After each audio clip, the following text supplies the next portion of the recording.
अरे क्या हो गया, आया नहीं कुणाल? तू तो आज भी नहीं आया। सर आर्यन को लेट हो गया था थोड़ा, इसीलिए। आर्यन को लेट हो गया तो तू आ जाता, क्या बात हो गई? अरे नेक्स्ट क्लास से दोनों आएंगे ना सर। चलिए कोई नहीं बच्चों, आज हम 4 क्वेश्चंस करेंगे और चारों ही क्वेश्चंस बहुत ही ज्यादा मार्वलस क्वेश्चंस है। चारों ही क्वेश्चंस बहुत मार्वलस है। आइए शुरू करते हैं। बहुत बढ़िया क्वेश्चंस है हमारे। Come to page number. कोई डाउट तो नहीं है ना लास्ट क्लास में जितना हुआ अभी तक? हाँ जी, कम to page number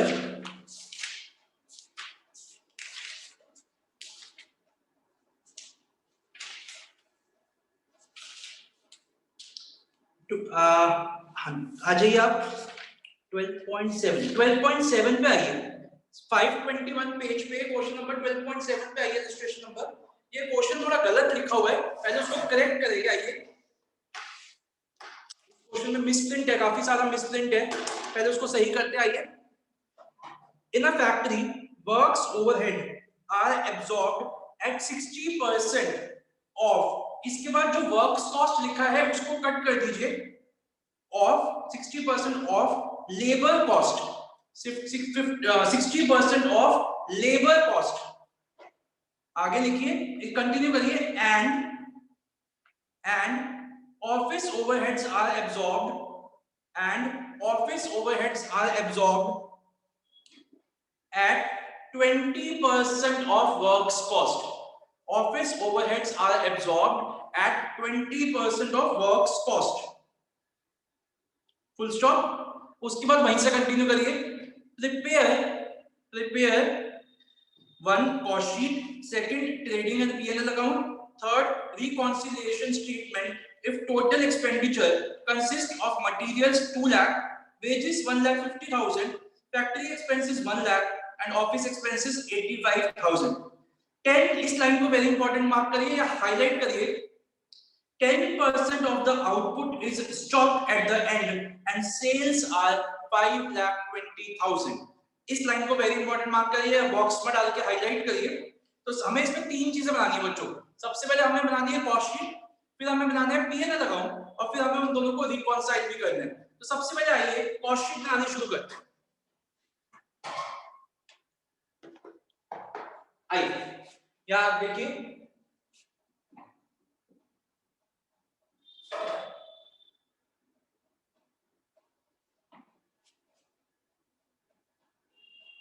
direct material तो सेम रहेगा जितना दिया रखा है। डायरेक्ट लेबर देखिए, डायरेक्ट मटेरियल कितना दे रखा है हमें? डायरेक्ट मटेरियल दे रखा है 2 लाख और डायरेक्ट लेबर 1,50,000।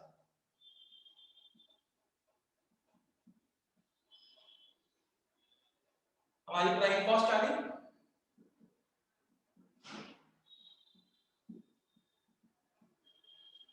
ठीक है, अब आपको दे रखा है फैक्ट्री ओवरहेड्स जो है 60% ऑफ लेबर कॉस्ट पे हमें उसको क्या करना है? एब्जॉर्ब करना है या उसको लेना है कॉस्ट शीट में।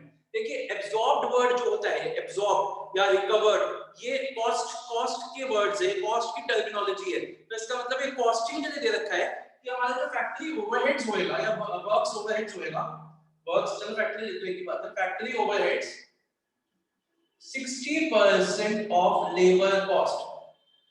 तो लेबर कॉस्ट कितनी है? 1,50,000। इसका 60% कितना हो गया? 90,000।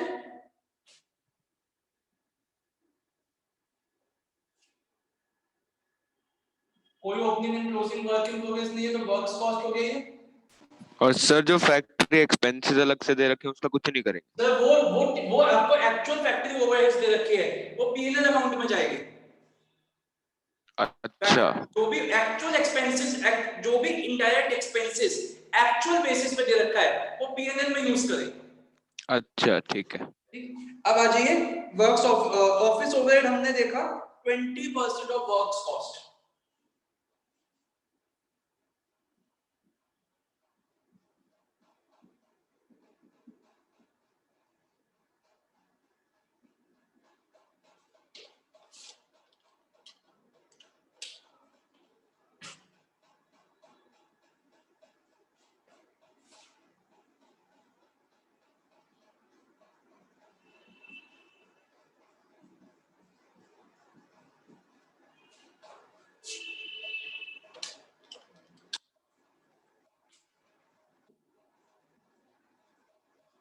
देखिए बच्चों, यहाँ पे हम ऐड करते हैं ओपनिंग फिनिश गुड्स जो हमारे है ही, एंड माइनस करते हैं क्लोजिंग फिनिश गुड्स जो जिसकी हमारे को डाटा दे रखा है। लेकिन इन्होंने अलग तरीके का डाटा दे रखा है। इन्होंने क्या बोला, इन्होंने बोला कि 10% of the output is stock at the end. तो ये जो है इसका ही 10%, इसका ही 10% कर लीजिए, इसी का 10% कर दीजिए। थोड़ा सा अलग पॉइंट है, 10% ऑफ आउटपुट, तो ये कितना हो गया 52.8। क्योंकि इसमें यूनिटरी इक्वेशन जो हमारी बनती है हर क्वेश्चन में वो हम बना ही नहीं सकते क्योंकि हमारे पास डाटा ही नहीं है। बट उन्होंने बोला कि जितना भी कॉस्ट ऑफ प्रोडक्शन है जो आपका आउटपुट है, ये आउटपुट है आपको पता ही है, इसका 10% इज क्लोजिंग स्टॉक। तो ठीक है, हम वैसे कर देते हैं, कॉस्ट ऑफ गुड्स सोल्ड।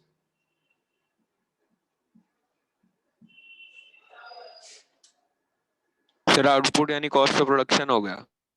हाँ जी, वो तो आपको लास्ट क्लास एक और क्वेश्चन में हमने डिस्कस किया था। ठीक है, और सेल्स भी दे रखी है 5,20,000।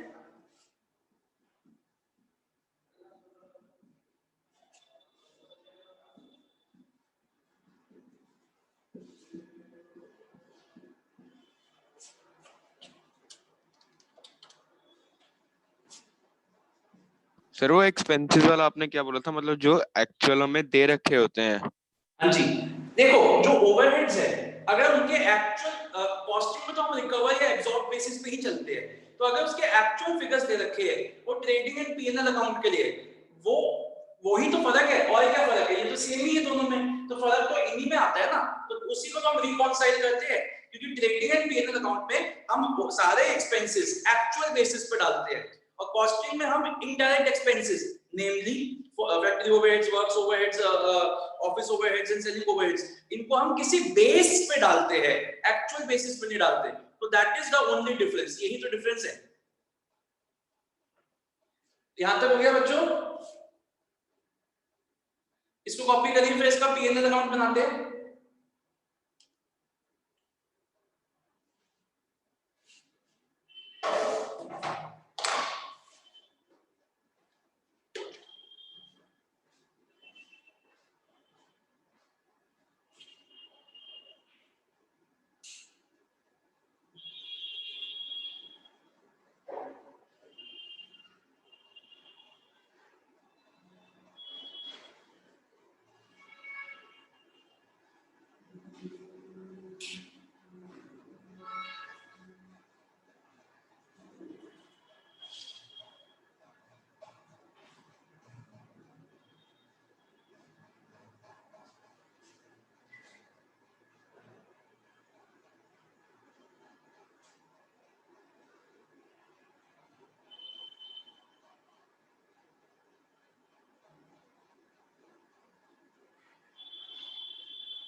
हटा दो बच्चों, चलिए आइए अब ट्रेडिंग एंड पीएनएल अकाउंट बनाते हैं।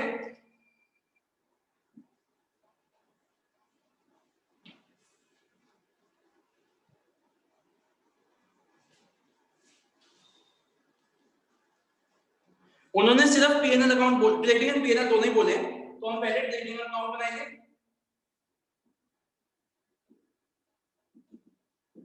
और इसी से के नीचे हम एक पीएनएल अकाउंट बनाएंगे।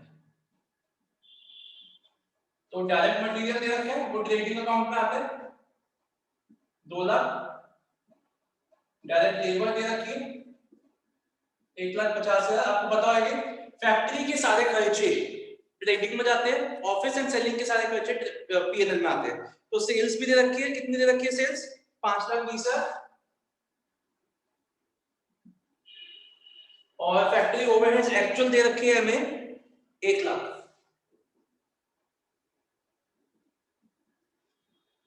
और इन्होंने बोला कि क्लोजिंग स्टॉक 10% ऑफ आउटपुट है। तो अगर देखा जाए तो आउटपुट क्या हो गया, ये आउटपुट हो गया, आउटपुट की यही कॉस्ट हो गई। सर इसमें ऑफिस वाला नहीं लेंगे अब? क्या सर? जो ऑफिस एक्सपेंसेस हैं वो इसमें आएगा पीएनएल में। ऑफिस एंड सेलिंग के खर्चे पीएनएल में आते हैं, फैक्ट्री तक के खर्चे ट्रेडिंग में जाते हैं। याद करो 11th क्लास तक। यही आउटपुट की कॉस्ट है। तो आउटपुट की कॉस्ट क्या होगी? 2 लाख प्लस 1,50,000, 3.5 लाख प्लस 1 लाख, 4.5 लाख। तो 10% कितना हो गया इसका? 10% of 4.5 lakh.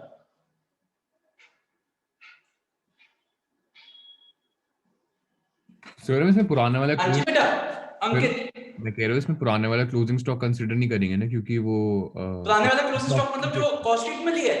Yes sir. Sir वो कॉस्ट शीट में हमने कॉस्टिंग के तरीके से लिया है, इसमें हम इसके तरीके से लेंगे, दोनों के अलग अलग है ना। उसमें कॉस्ट अलग थी, इसमें कॉस्ट अलग है। ठीक है सर। उस ये कॉस्ट अलग थी ना, उसमें ये थी 90,000, इसमें है 1 लाख, इसलिए नहीं ले सकता। अब यहाँ आ जाएगा ग्रॉस प्रॉफिट, और यही ग्रॉस प्रॉफिट हमारा नीचे आ जाएगा। तो देखते हैं कितना आया ग्रॉस प्रॉफिट।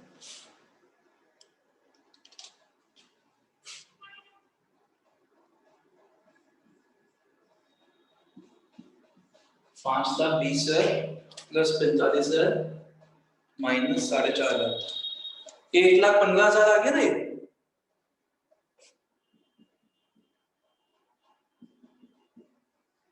अब इसमें हम क्या करते हैं, अपना ऑफिस के खर्चे डाल देते हैं, और हमारे पास आ जाएगा नेट। तो ठीक है जी। तो ऑफिस के कितने खर्चे एक्चुअल बेसिस पे दे रखे हैं? 85,000।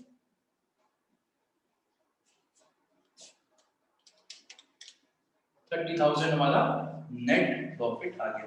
और कॉस्टिंग से हमारा कितना आ रहा था प्रॉफिट? देखना जरा कॉस्टिंग से कितना आ रहा था। कॉस्टिंग से आ रहा था 44,800। तो जल्दी से अब आप रिकॉन्साइल आप करिए, आपके पास दोनों प्रॉफिट्स आ गए। आप दोनों में से किसी को भी बेस बना के रिकॉन्साइल कर सकते हैं। आप इससे भी उधर उस पे जा सकते हैं, उससे भी इस पे आ सकते हैं। ये मैं आपके ऊपर छोड़ता हूं, जल्दी से रिकॉन्साइल करिए।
हो गया जी?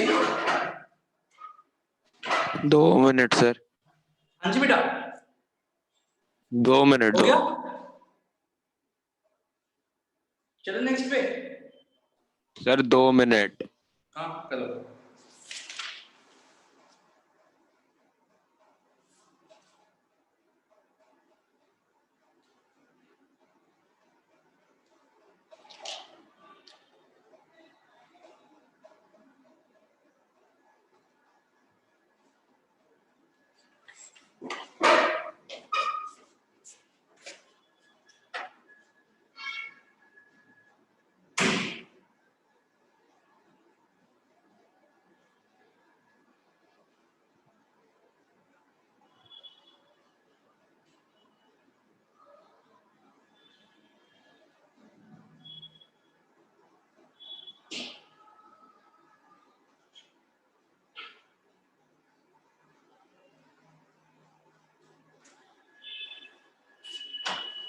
सर हाँ जी 1 मिनट।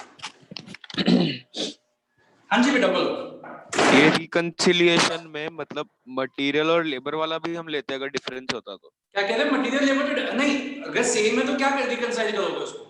नहीं अगर डिफरेंस होता तो लेते ना उसको भी। बिल्कुल लेते सर, बिल्कुल।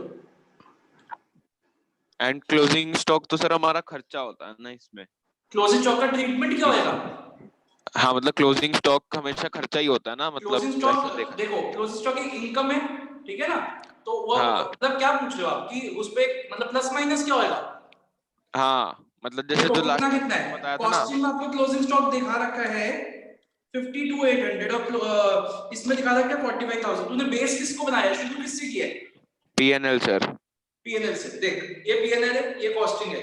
पीएनएल में तूने एक इनकम कम दिखाई है तो प्रॉफिट तेरे कम होएंगे, लेकिन कॉस्टिंग में इनकम वही इनकम ज्यादा दिखाई दे तो प्रॉफिट ज्यादा है, तो इसलिए हमें क्या करना पड़ेगा, जो डिफरेंस है उसको ऐड करना पड़ेगा। ऐड करना मतलब क्लोजिंग स्टॉक इनकम हो गई ना हमारी। हाँ, जो भी क्रेडिट साइड में है वो इनकम है, जो भी डेबिट साइड में है वो एक्सपेंस।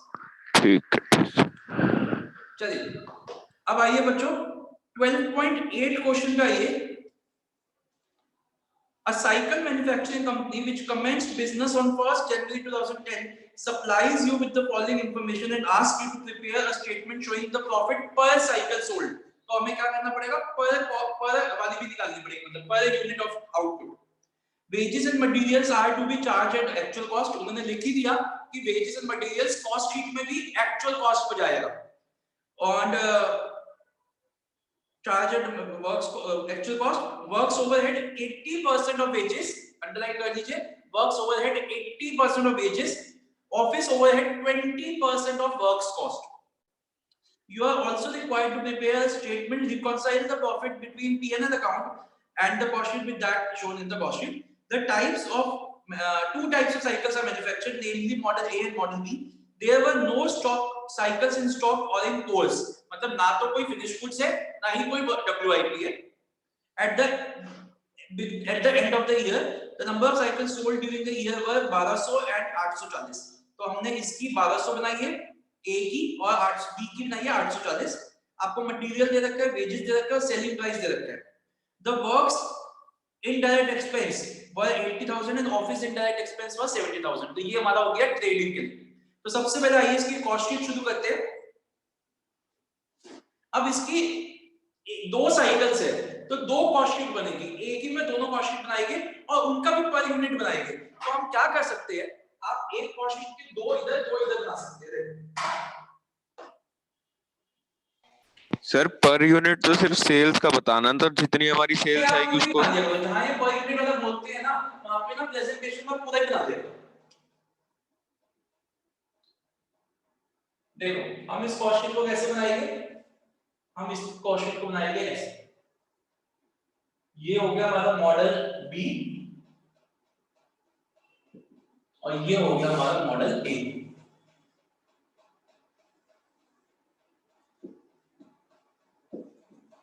ठीक है, या तो ऐसे बना लो या दोनों साइड बना लो, वो आपका ऊपर डिपेंड करता है। यहाँ पे टोटल, यहाँ पे पर यूनिट और यहाँ पे टोटल और यहाँ पे पर यूनिट। या आप ये दोनों चीजें यहाँ पे राइट साइड में भी कर सकते हो, वो जैसा आप चाहो वैसा करिए, उससे मेरे को कोई दिक्कत नहीं। चलिए तो सबसे पहले मटेरियल्स ले लेते हैं।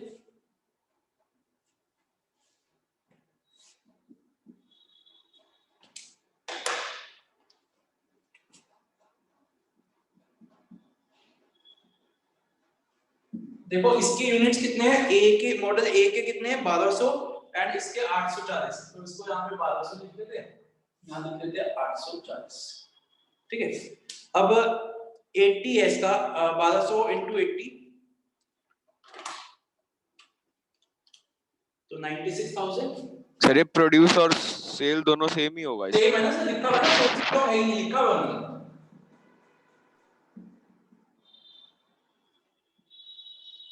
इसमें सर जो ये हमने यूनिट लिखा उसमें क्या डालेंगे हम? इसमें अभी बता रहा 48,000 सर, यही आ जाएगा ना, दिस डिवाइड बाय 1200 जो दे रखा है जो वो ही आ जाएगा आपका 80 एंड 40। और क्या दे रखा है, सेलिंग प्राइस में तो बाद में यूज करेंगे। मैं आपको एक की करके दिखा रहा हूं, दूसरे के आप खुद करेंगे कि हमारी प्राइम कॉस्ट होगी।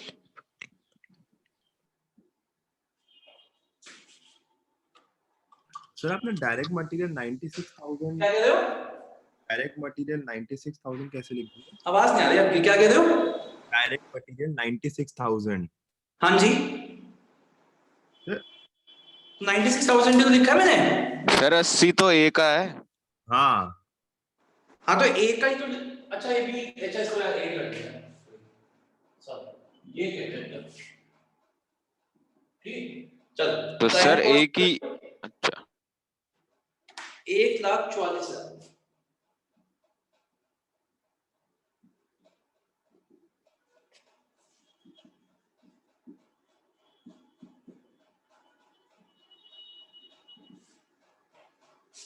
कितना दे रखा है फैक्ट्री ओवरहेड्स? 80% of wages.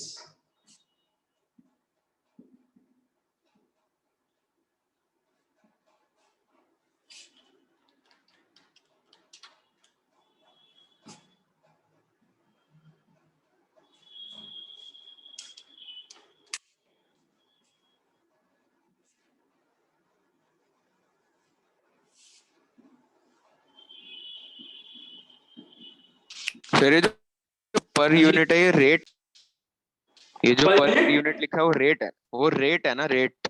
हाँ राइट है।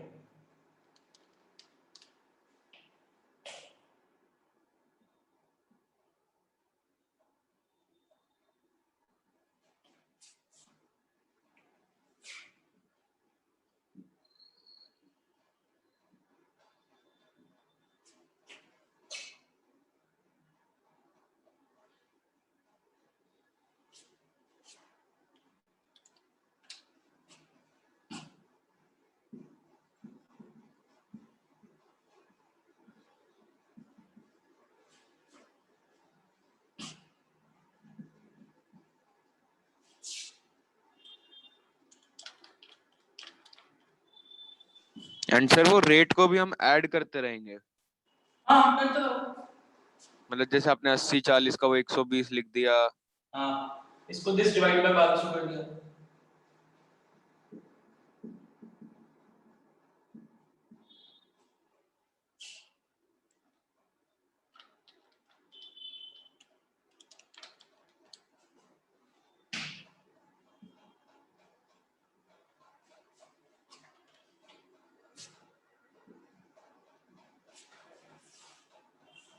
अब आपके पास कुछ है ही नहीं, क्लोजिंग स्टॉक नहीं है, आपके पास कुछ भी नहीं है, तो सीधा हम क्या करेंगे, प्रॉफिट ही निकाल देते हैं, है ना? तो सीधा इसमें प्रॉफिट ऐड करते हैं।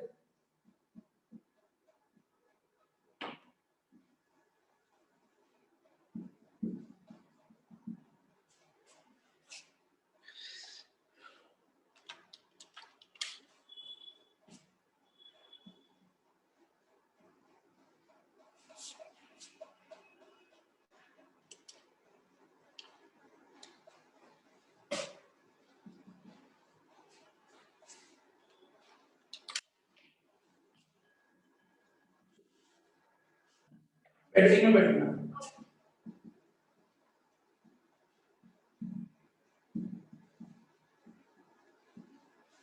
चलिए अब आप जल्दी से सेकंड वाली बनाइए, ठीक है, मतलब बी की बनाइए, उसके बाद ट्रेडिंग मैं बनवाता हूं।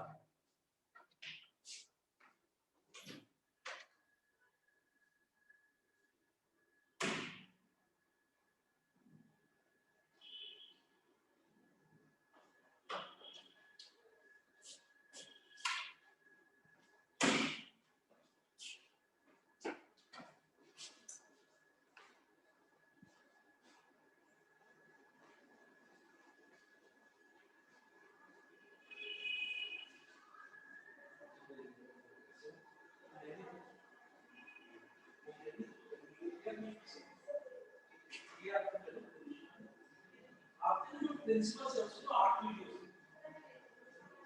नहीं, उसके लिंक्स मिलते हैं सारे, चलो मैं लिंक भेज दूंगा, अगर आपको देखना हो उसको देखिए ना, तो एक वीडियो है ना, तो दूसरी वीडियो सारा का प्राइस है, बस आप ये अब आपको तो देखना है, तो हां आप देख सकते हो, आप तो पूरा 15 चीज होते हैं जैसे आपसे पहले अब वो क्लासेस में मार्केटिंग करते हैं,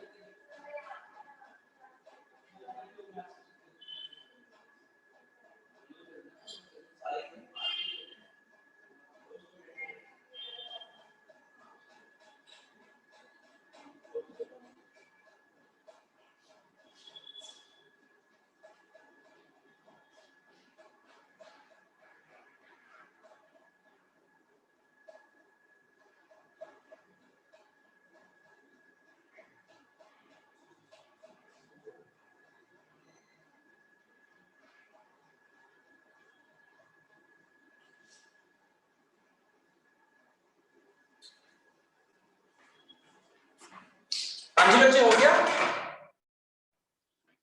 नहीं सर। तो जल्दी करो ना, नहीं सर कि बड़े चौड़ में बोल रहे हो, नहीं सर। तो आपने तो एक का किया ना, दो करने ना। हाँ, एक तो मेरे साथ ही हो गया ना। वो आपको लग रहा है ना। अच्छा, चल जल्दी करो।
हो गया बच्चों?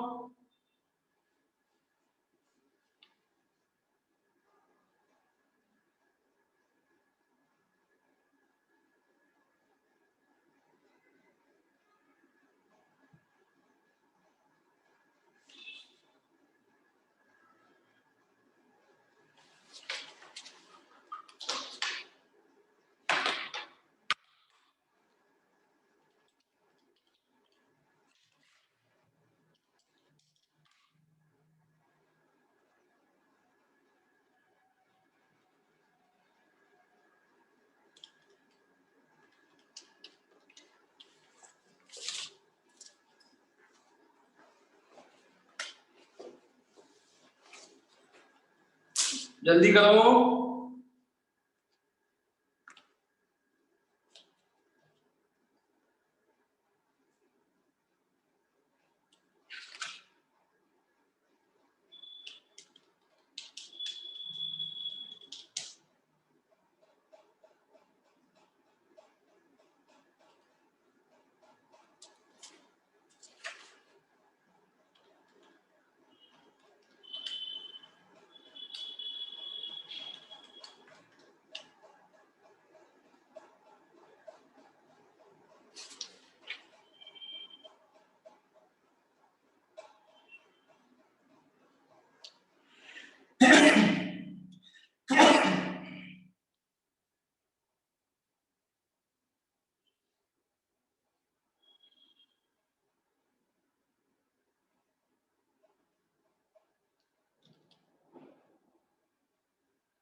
हो गया। चलिए, अब आइए इसका हम बनाते हैं। एक सेकेंड, पीएनएल बनाते हैं, दोनों का सेम ही बनाएंगे, एक ही हम बनाएंगे, ठीक है ना? तो एक सेकेंड,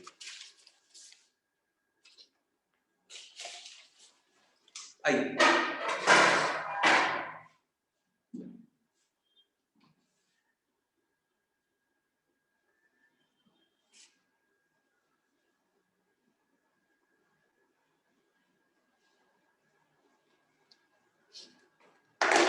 आइए इसका पीएनएल बनाते हैं।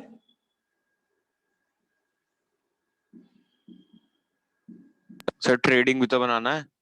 ट्रेडिंग, हाँ ट्रेडिंग एंड पीएनएल बना देना यार, एक ही बात है, इसको अलग अलग कुछ करने की जरूरत नहीं है।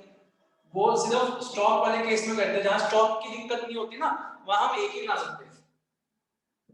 आप दो बनाओ, कोई दिक्कत नहीं है।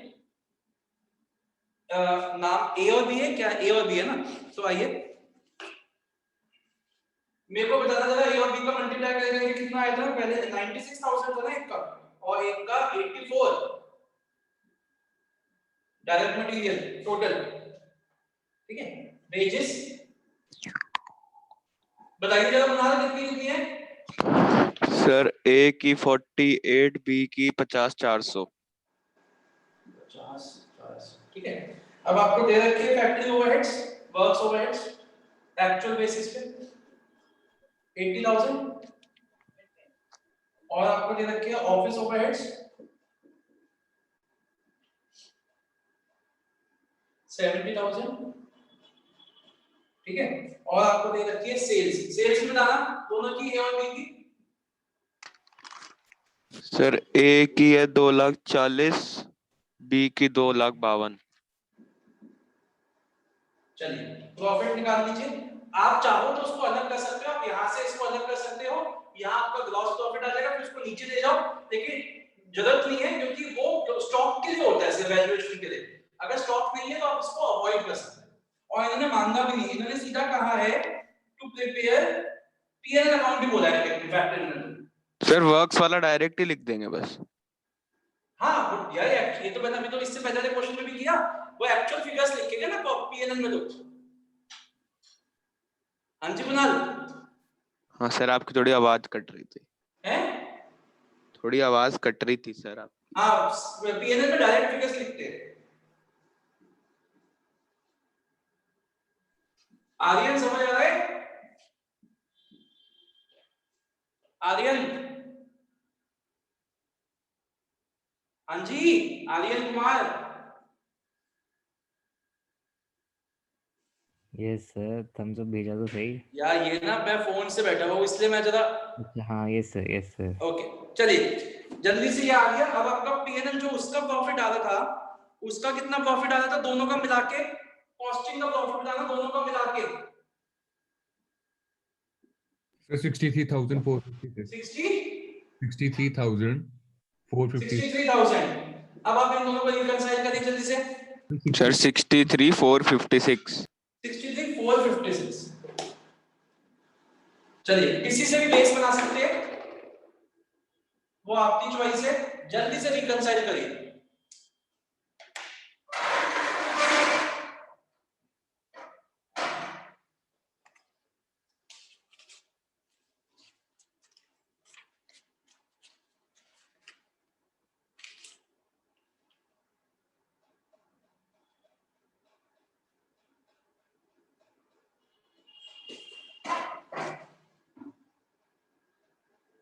सर ये वर्क्स कॉस्ट जो ट्रेडिंग पीएनएल में लिखी है वो हमारी फैक्ट्री कॉस्ट है ना, या नेट वर्क्स कॉस्ट? क्या कह रहे हो? जो वर्क्स ओवरहेड ये जो लिखा है, हाँ ये तो फैक्ट्री ओवरहेड है ना। हाँ, मतलब फैक्ट्री कॉस्ट जो 80% ऑफ वेजेस है वो है ना। हाँ वो वही वही। ठीक ठीक।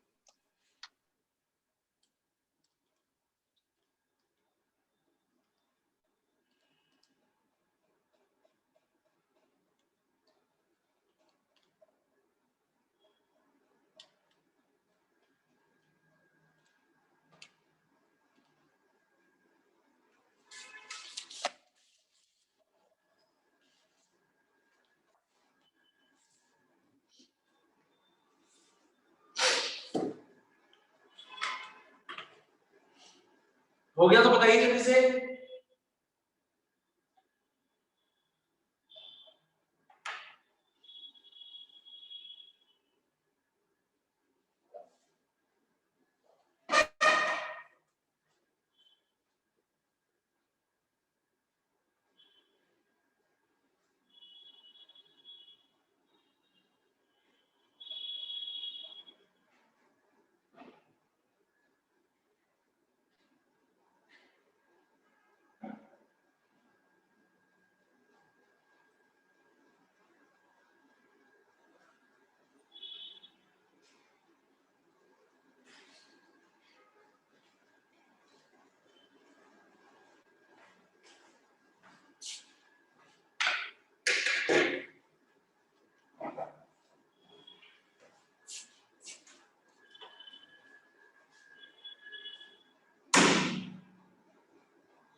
रिकंसाइल हुआ?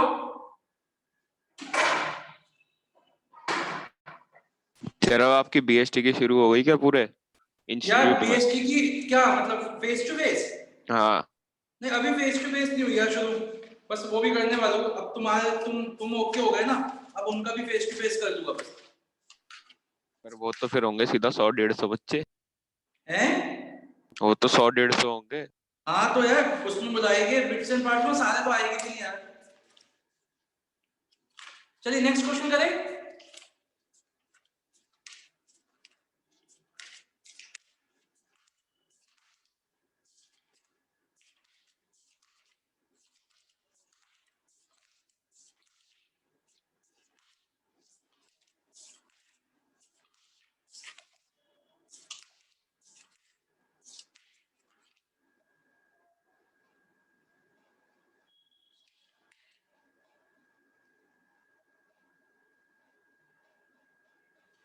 हाँ जी बच्चों, हो गया?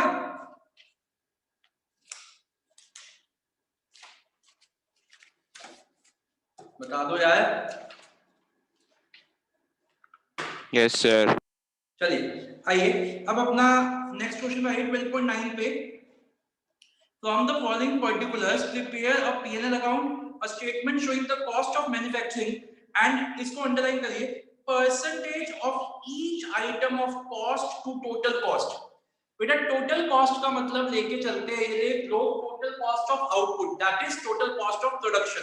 Total cost of output, that is total cost of production.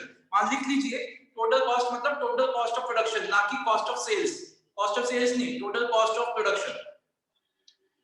Calculating factory overheads at 25% of the prime cost and office overheads at 75% of the factory overheads. उसके बाद हमें स्टेटमेंट बनानी है। तो आपको स्टॉक दे रखे हैं ओपनिंग क्लोजिंग के, फिर आपको ओपनिंग क्लोजिंग के रॉ मटेरियल के भी दे रखे हैं, फिनिश गुड्स के भी दे रखे हैं, आपको रॉ मटेरियल दे रखा है, वेजेस दे रखा है, सेल्स दे रखा है और actual work expenses and actual office expense दे रखा है। तो सबसे पहले आइए इसकी कॉस्ट शीट बनाते हैं। सर इसमें जब अगर जैसे हमें रॉ मटेरियल्स का भी ओपनिंग स्टॉक और वो सब दे रखा है, तो अगर उसमें भी अगर डिफरेंस होगा तो वो भी हम रिकंसाइल करेंगे ना? बिल्कुल करेंगे, इस क्वेश्चन में करेंगे ना।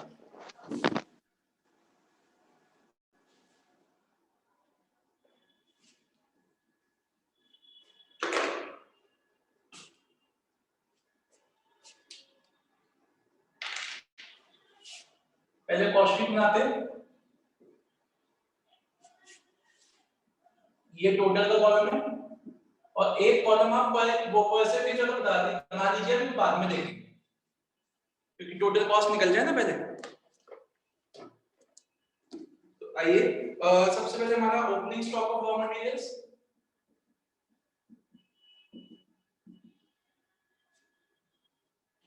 4000।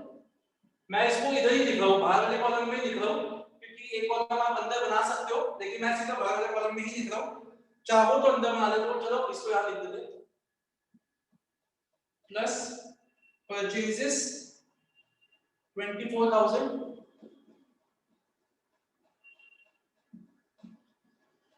माइनस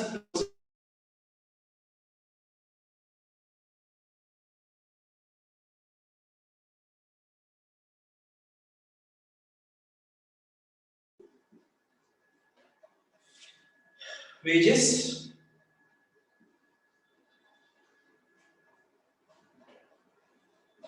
10,000, prime cost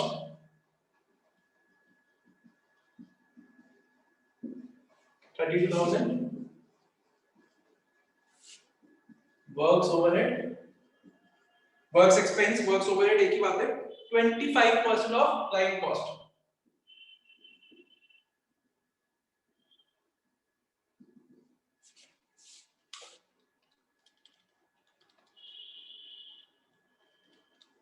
$8,000,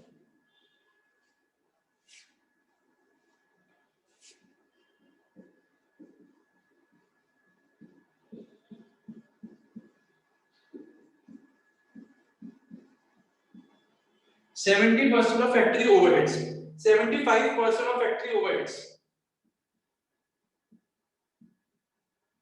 तो फैक्ट्री ओवरहेड्स कितने 8,000 का 75%,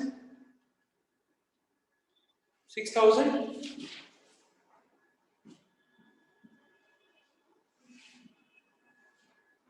अब आ गया आपका कॉस्ट ऑफ प्रोडक्शन 46,000। आगे चलते हैं। आपको इस पर close opening and closing stock दे रखा है। Opening stock of finish goods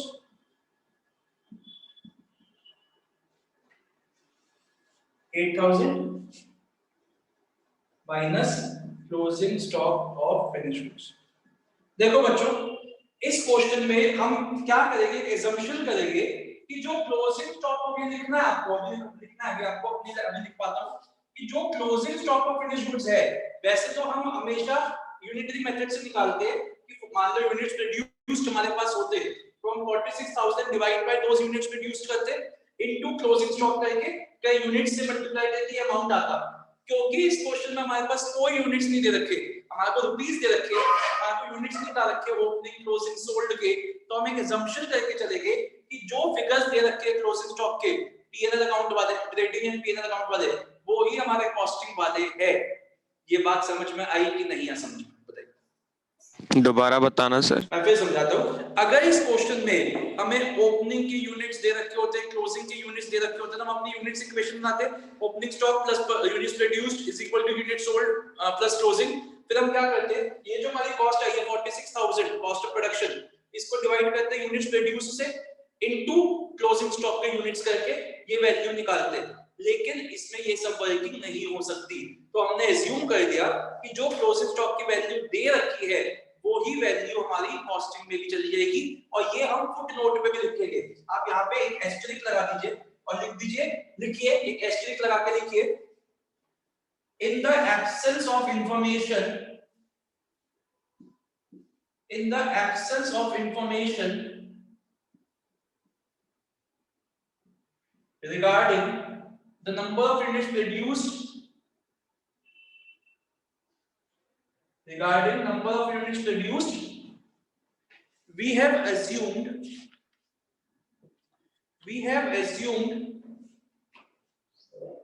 that the value of closing stock, that the value of closing stock is same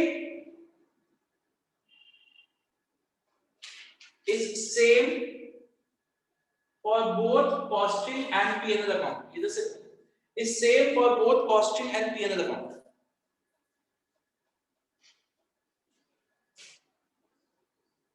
Yeah, it's same for both costing and financial accounts.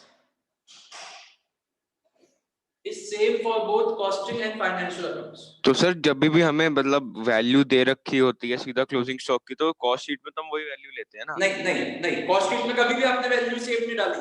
याद करो, हमेशा पहली बात तो कभी दे नहीं रखी थी, यूनिट्स दे रखे होते थे, हमने कभी डाली नहीं थी। लेकिन अगर वो जो वैल्यू होती है वो हमारी उसमें जाएगी, पीएनएल में जाएगी, हम उसको यूनिटरी इक्वेशन से ही निकालते हैं, इसमें नहीं निकाल सकते, इसलिए हमने ये वर्किंग की। ये ऐसे नहीं, जो कॉस्ट शीट के पहले क्वेश्चंस किए थे उसमें तो डायरेक्ट दे रखी होती है ना वो। सर वो डायरेक्ट कॉस्ट चैप्टर में दे रखी थी, वो सिर्फ प्रिपेयर करने के लिए, बनाने के लिए, लेकिन जो आपने अच्छे क्वेश्चंस किए थे फुल फ्लेज उसमें नहीं किया था, उसमें हमेशा आपको यूनिट्स दे रखे थे। ठीक है। चलिए, ये आपके आगे, उसके बाद आपने सेल्स दे रखी है, प्रॉफिट निकाल दिया। ये करिए, फिर मैं जल्दी से इसका पीएनएल बनवाता हूँ। मैं 2 मिनट के लिए जरा वीडियो ऑफ करो, आप नहीं करेगा, आप इसका कंटिन्यू करिए, कंप्लीट करिए इसको। और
हाँ जी बच्चों, बनाया इसका पीएनएल अकाउंट बनाया आप लोगों ने? नहीं। यस नहीं बनाया, बहुत ही बढ़िया बात है ये तो। चलिए आइए इसका भी पीएनएल अकाउंट बनाते हैं। सबसे पहले आप डायरेक्ट मटेरियल ओपनिंग स्टॉक में डाल दो। बना लिया, निमिष ने बना लिया, चलो कोई नहीं, जिसने बना लिया कोई नहीं। ओपनिंग स्टॉक में दोनों का डाल दीजिए, रॉ मटेरियल्स का भी फिनिश गुड्स का भी। वेजेस डाल दो, आप परचेजेस ऑफ रॉ मटेरियल डाल दो, work expense, office expense, sales और क्लोजिंग स्टॉक यहां डाल के प्रॉफिट निकालो जल्दी से।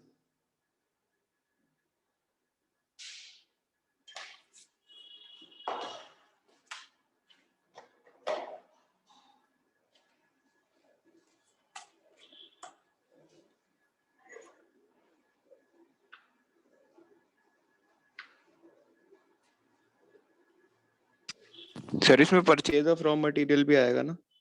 हाँ परचेज, या परचेज नहीं आएगी पीएनएल ट्रेडिंग अकाउंट में।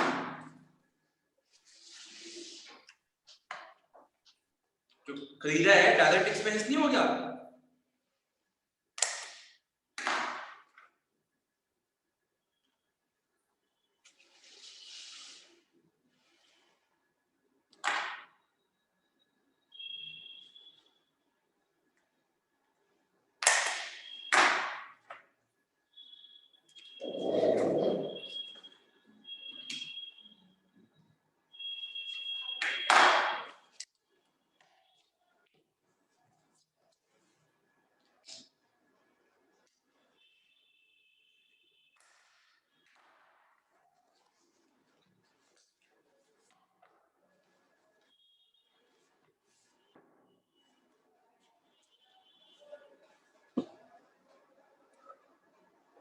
चलिए जल्दी से रिकॉन्साइल करिए दोनों को।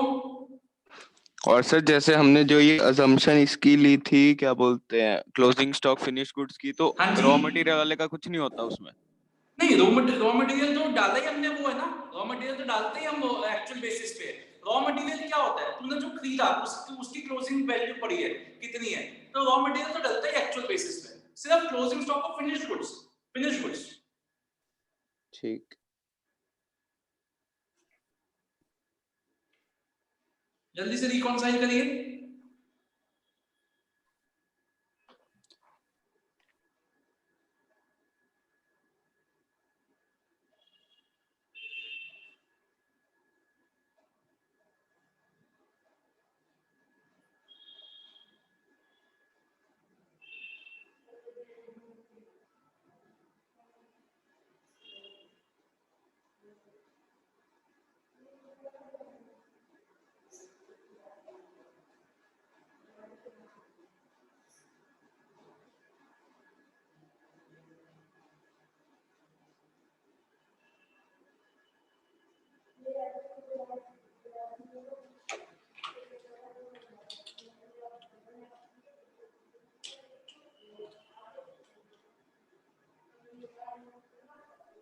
सर हाँ जी बेटा।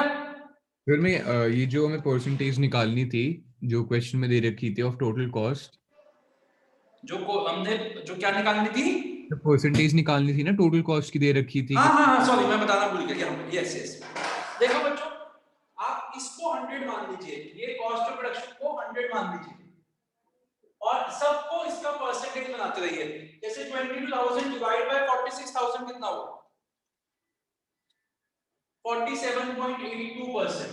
बस ऐसे 10,000 डिवाइड बाय 46,000 कितना हुआ? 21.73%।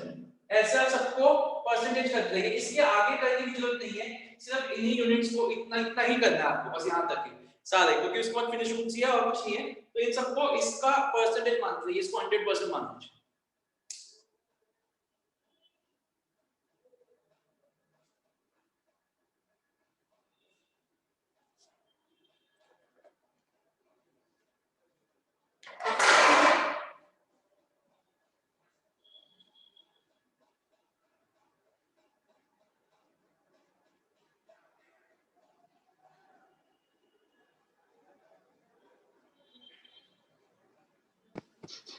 सर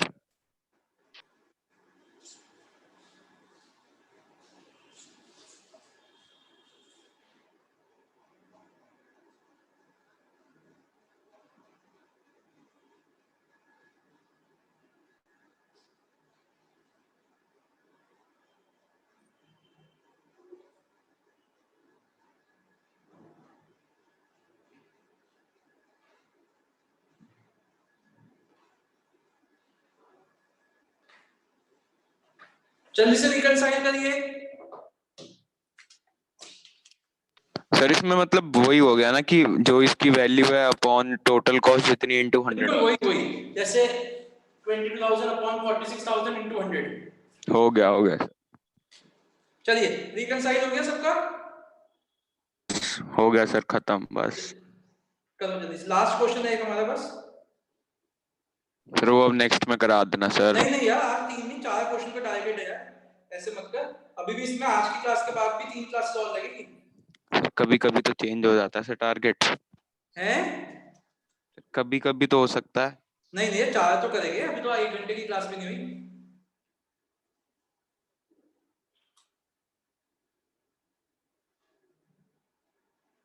हो गया? Yes sir. चलिए आइए लास्ट क्वेश्चन करते हैं अपना। इस क्वेश्चन को वेरी इंपॉर्टेंट मार्क करिए। 12.2 पे आइए, 12.2 पे आइए, एक बार रीड करते हैं। The following information is available from the financial books of a company having a normal production, इसको हाईलाइट करिए इस लाइन को, normal production of 60,000 units for the year ended 31 मार्च 2010। ठीक है, आगे the sales हमारी को दे रखी है 10 lakhs, हाँ 50,000 यूनिट्स के लिए, तो मतलब यूनिट्स बिके कितने हैं 50,000, जबकि नॉर्मल कैपेसिटी कितनी थी हमारी, एक मिनट 60,000। ठीक है, आगे चलते हैं। कोई ओपनिंग एंड क्लोजिंग स्टॉक नहीं है फिनिश गुड्स का। Direct material and direct wages जो है हमारी 5 लाख एंड 2,50,000 है रिस्पेक्टिवली। एक्चुअल फैक्ट्री एक्सपेंसेस है हमारे 1,50,000, जिसमें से 60% फिक्स्ड है, इसको इंपॉर्टेंट मार्क करो। एक्चुअल एडमिनिस्ट्रेटिव एक्सपेंस है 45,000 जो पूरे के पूरे फिक्स्ड है। Actual selling and distribution expenses है 30,000, जिसमें से 40% फिक्स्ड है। इंटरेस्ट एंड डिविडेंड रिसीव्ड है हमारे 15,000। एक तो प्रॉफिट निकालना है और एक हमें बनानी है कॉस्ट एंड प्रॉफिट की statement for the year ended 31 मार्च 2010। इस लाइन को पूरा हाईलाइट करिए। assuming that the indirect expenses are absorbed on the basis of normal production capacity। ये लाइन इस क्वेश्चन की मोस्ट इंपॉर्टेंट लाइन है, अभी समझाता हूं क्या, और एक रिकंसिलिएशन बनानी है। तो ठीक है, आप सबसे पहले आप बनाइए पीएनएल अकाउंट। पीएनएल अकाउंट तो बहुत सिंपल है, आपको आता है, जल्दी से पीएनएल अकाउंट बनाइए। कॉस्ट शीट मैं बनवाऊंगा, आप पीएनएल अकाउंट बनाइए।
जब हो जाए तो बता दीजिएगा प्लीज।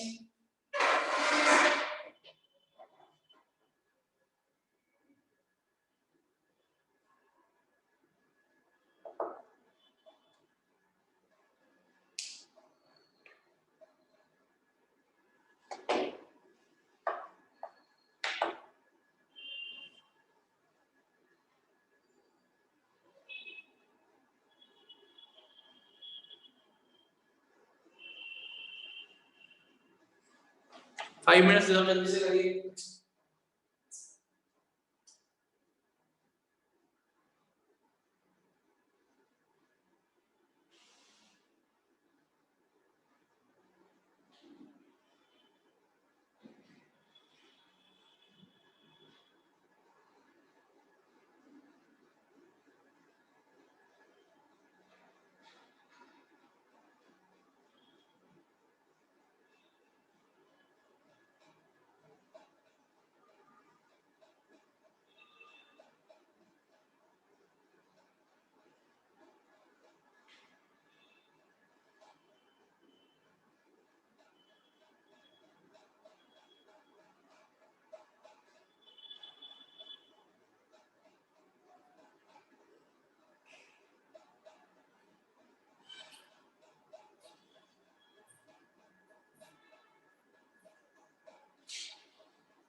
चलिए बच्चों आइए जल्दी से इसकी कॉस्ट शीट बनाते हैं।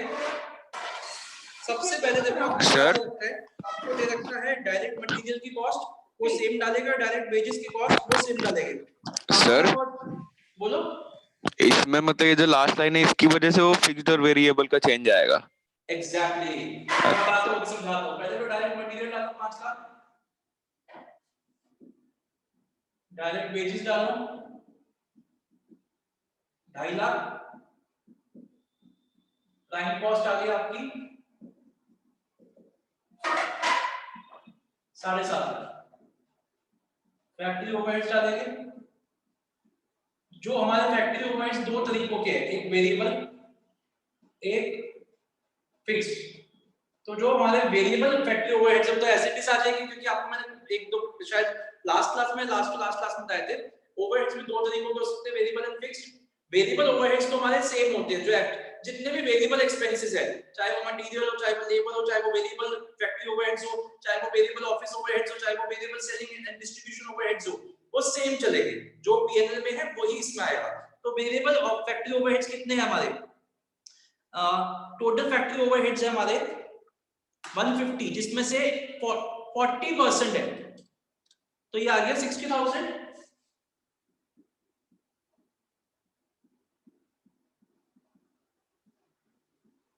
फिक्स्ड का भी बताता हूं।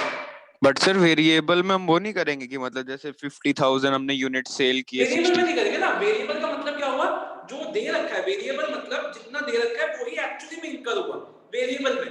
फिक्स्ड एक्सपेंसेस में जो फिक्स्ड ओवरहेड्स होते हैं वो क्या होते हैं हमारे, इसको समझो। जितने भी हमारे इनडायरेक्ट खर्चे होते हैं उनको हम फिक्स्ड मानते हैं, अनलेस बताया गया हो कि ये वेरिएबल है ये फिक्स्ड है। मेरी एक एक वर्ड को सुनना, यही लाइन है जो बहुत इंपॉर्टेंट है। जितने भी हमारे फिक्स्ड खर्चे होते हैं, namely factory overheads, office overheads and selling overheads, इसको हम मानते हैं कि ये सारे फिक्स्ड होते हैं। अगर नहीं लिखा कि इतने वेरिएबल है इतने फिक्स्ड, पहले बात करते हैं कि अगर फिक्स्ड है तो कॉस्ट अकाउंटिंग में हम इन तीनों ओवरहेड्स को कोई ना कोई बेस बना के, जैसे आपने क्वेश्चंस किए थे परसेंटेज वाले भी किए थे, या बहुत सारे क्वेश्चंस जैसे कि आज भी किए 20% 30%, हम कोई ना कोई बेस लेके उस बेस से हम उन ओवरहेड्स की वैल्यू निकालते हैं फिक्स्ड वाला।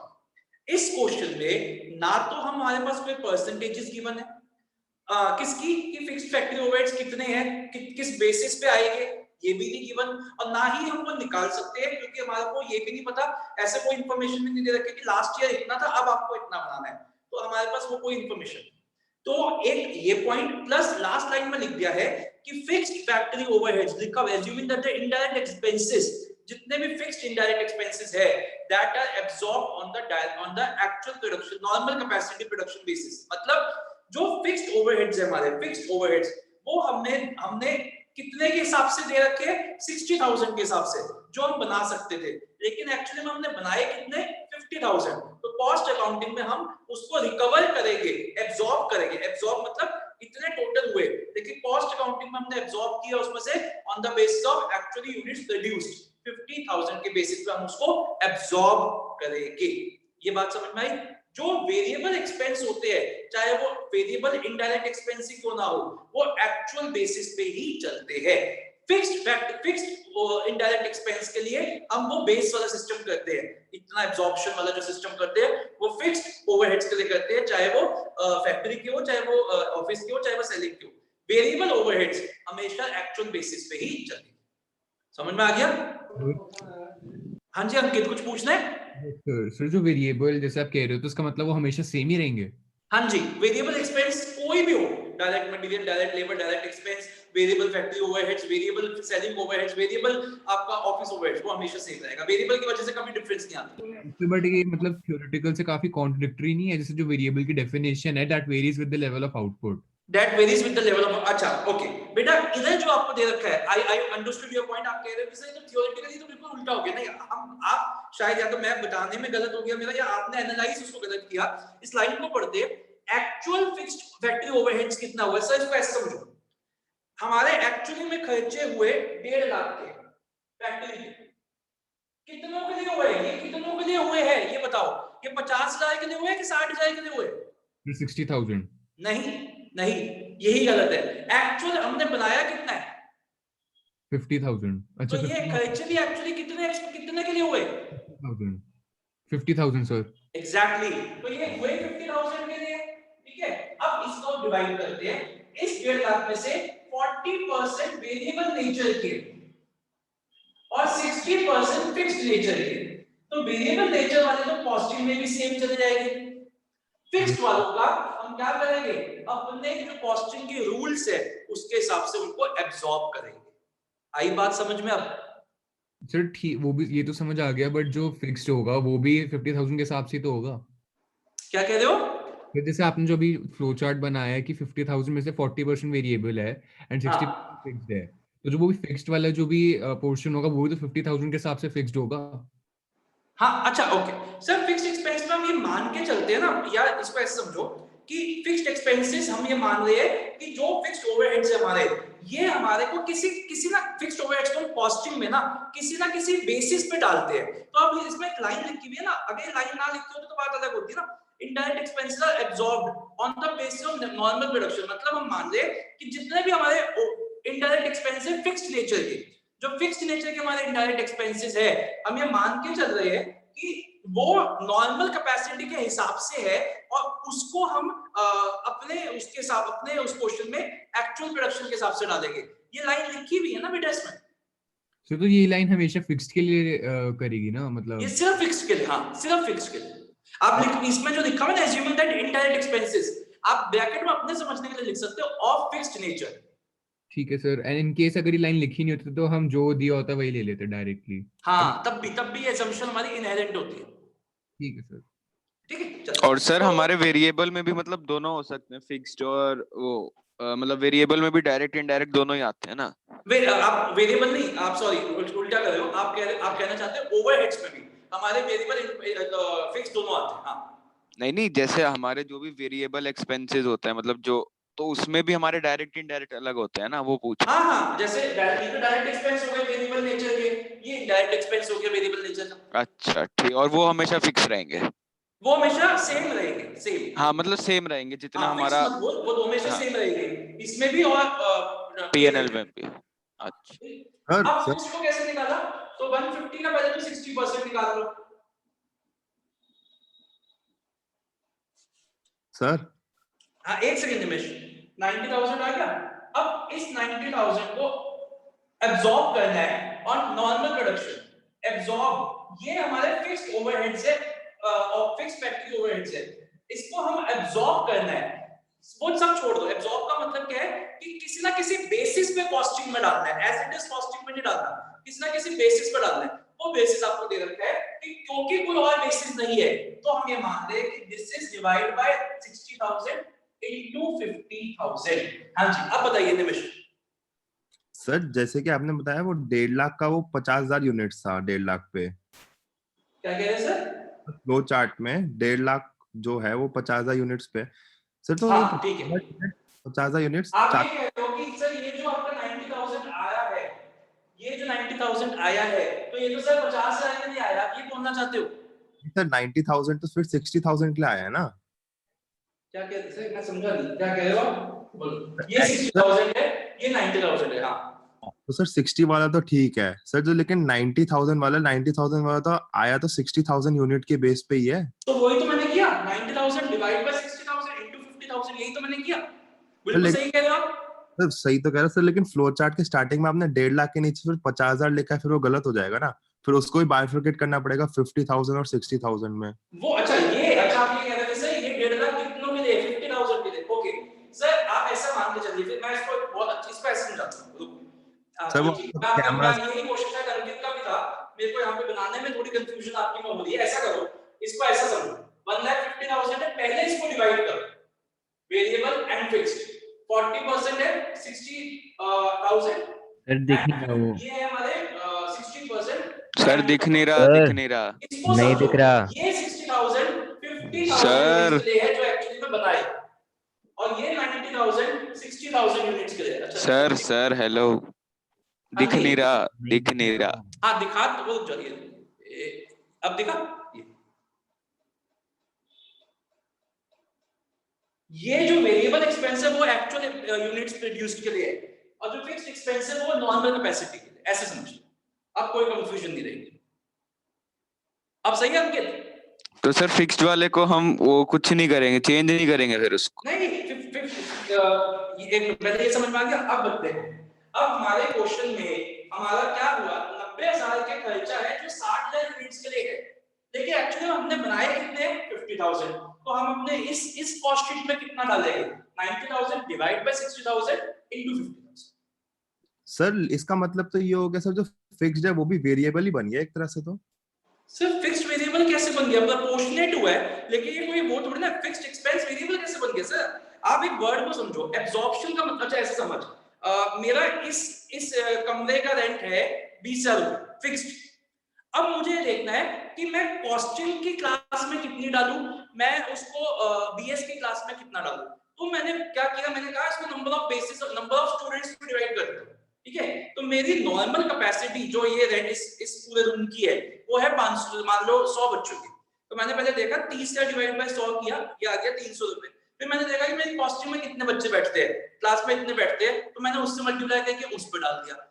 समझो आप पॉइंट को, ये एब्जॉर्प्शन होता है कि हमने कितना खर्चा, एक खर्चा है 90,000 का, एक्चुअली में इस खर्चे को हम डिवाइड नहीं कर सकते, लेकिन मुझे अपनी कॉस्ट तो रिकवर करनी है ना, जो 90,000 लगा, तो मैंने कोई बेस बना दिया, कोई भी बेस हो सकता है वो, और उस बेसिस पे मैं कुछ खर्चा उस पे डाले जा रहा हूँ। ये डायरेक्टली प्रपोर्शन, डायरेक्टली यूनिट्स के हिसाब से नहीं चल रहा। अगर आप इसको मान लो, ये आपका हमारा कितना आया, ये हमारा आया 75,000, ठीक है।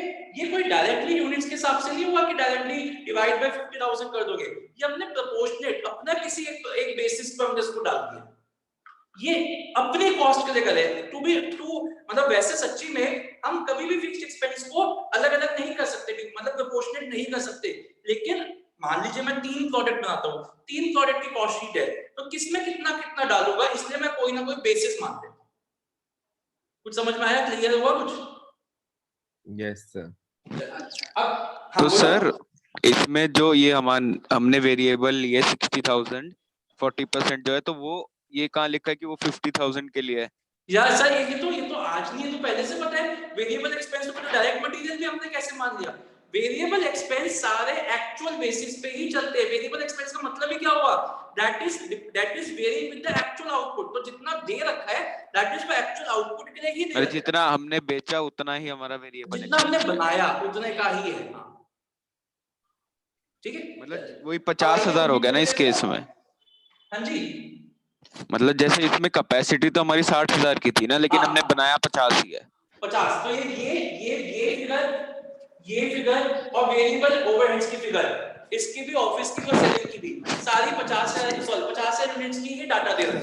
ठीक है, और फिक्स हमेशा प्रोपोर्शनेट करना पड़ता है। इसका इस क्वेश्चन में प्रोपोर्शनेट भी है, हो सकता है आपको किसी में परसेंटेज दे रखी है तो उसके हिसाब से करेंगे। हाँ, मतलब फिक्स चेंज होता है हमारा कोई ना कोई वेरिएबल जो है। एब्जॉर्प्शन का बेसिस दे रखा होगा, अगर नहीं दे रखा होगा तो ये करेंगे हमेशा, और फिक्स वेरिएबल वाला वो सेम ही रहता है, मतलब जितना हमारा पी हमेशा में। सेम है। जो भी फर्क होएगा ना रिकॉन्सिलिएशन स्टेटमेंट में, वो सिर्फ फिक्स्ड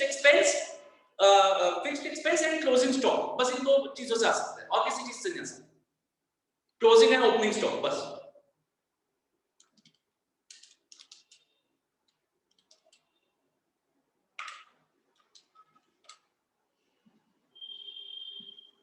चलिए अब आइए, अब आप आगे कंटिन्यू करिए जल्दी से इसको, आप आगे बनाइए। ऑफिस ओवरहेड्स तो सारे के सारे हमारे फिक्स्ड है, तो इसको भी करना पड़ेगा हमारे को। कितने हैं ऑफिस, 45,000, अगेन इसको करिए इनटू 5/6।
चलिए जल्दी से करिए इसको और रिकंसाइल करिए।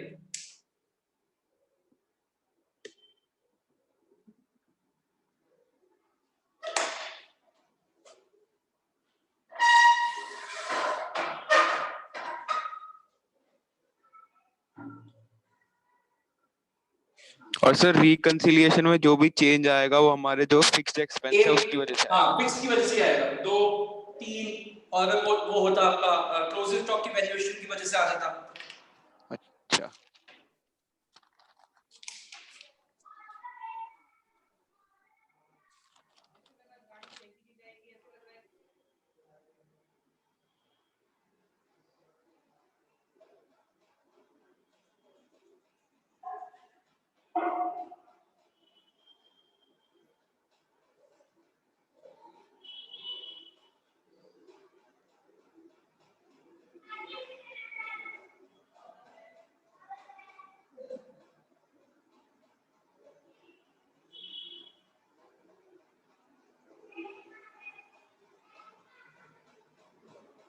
हो गया? Yes sir. अब इसको रिकंसाइल हो गया? Yes sir. सबका हो गया बच्चों? फिलहाल हो गया? Aryan? Yes sir. Okay report Aryan का हो गया? सर। Yes sir. चलिए ठीक है बच्चों, तो ऐसा है मैं कोई भी क्वेश्चन आपको होमवर्क में दे रहा इसलिए भी टाइम लग रहा है, सारे क्वेश्चन क्लास में ही करेंगे। Next class Wednesday 10:30 AM normal time. ठीक है सर। ठीक है चलो मिलते हैं वेडनेसडे को। बस जो क्वेश्चन हमने आज किया रिवाइज जरूर करना, लिख के करने की जरूरत नहीं, बस एक बार देख लेना कोई मतलब, क्योंकि आगे भी ऐसे क्वेश्चन से थोड़ा और लेवल बढ़ेगा। तो अभी हमारे 9 क्वेश्चंस बचे इस चैप्टर में, 3 4 का टारगेट देख सकते हैं, कोशिश करते हैं 2 या 3 क्लास में फिनिश करें। चलिए सर एक डाउट था सर। बोलिए बोलिए। हाँ जिसको नहीं है कोई डाउट वो लीव कर सकता है। हाँ जी बना दो। सर बस 7.15 इलस्ट्रेशन कर। किस पे? 7.15 7.15। हाँ जी 7.15 पे क्या हुआ? इसमें सर एक बार यही वो वर्क्स ओवरहेड और सेलिंग का फिक्स्ड वेरिएबल वाला पॉइंट बता दो। वर्क्स ओवरहेड वाला बताओ। मतलब वर्क्स ओवरहेड और सेलिंग में दोनों में फिक्स्ड वेरिएबल वाला है ना, वो बता। पॉइंट है। ओके ठीक है देखो हाँ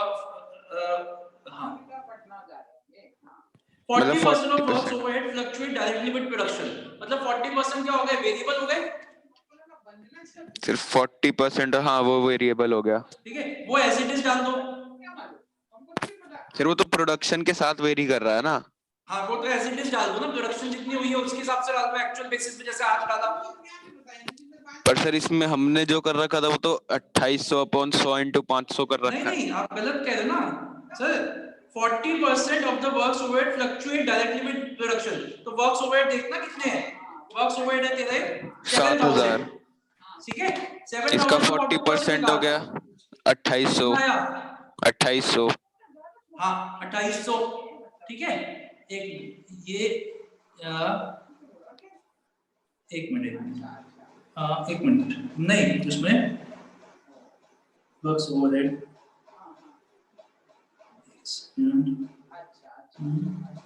7200 कहाँ से आया इसमें?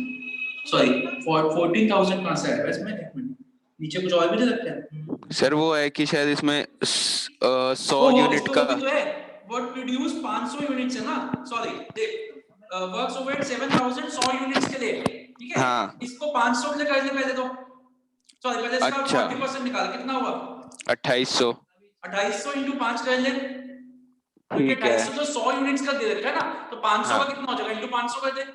अच्छा, और उसमें ये वाला जो अभी हमने क्वेश्चन किया, क्योंकि यूनिट सेम थे इसलिए हमने कुछ फर्क नहीं किया। कोई फर्क नहीं, मतलब ये 2800 100 यूनिट्स के है तो 500 के कितने हो जाएंगे? वेरिएबल डायरेक्टली हो जाएगा। अच्छा ठीक है। ठीक है और फिक्स्ड का क्या करना है? फिक्स्ड निकाल ले पहले। देख फिक्स्ड देखो दे रखा है 7000 का 60% 4200 4200, ये सेम रहना चाहिए था। देखिए उसने लिख दिया कि फिक्स्ड फैक्टरी ओवरहेड्स के 3000 रुपए बढ़ जाएगी, तो वो बढ़ा दे बस। मतलब चेंज हमेशा फिक्स में ही आएगा ना हमारे? नहीं वेरिएबल में भी लिखा हो सकता था कि इस बार एक्सपेंस बढ़ गया तो वैसे भी बढ़ा दो उसको, अगर लिखा होगा। अच्छा नहीं, जैसे इस वाले में हमने ये लिया ना कि वेरिएबल जो है वो 50,000 के ही है, वो मैं कह रहा हूँ। हाँ वेरिएबल 50 से वो हमेशा एक्चुअल आउटपुट पे ही होता है। अच्छा ठीक है सर। ठीक है okay thank you sir. Okay बेटा बाय। Bye sir.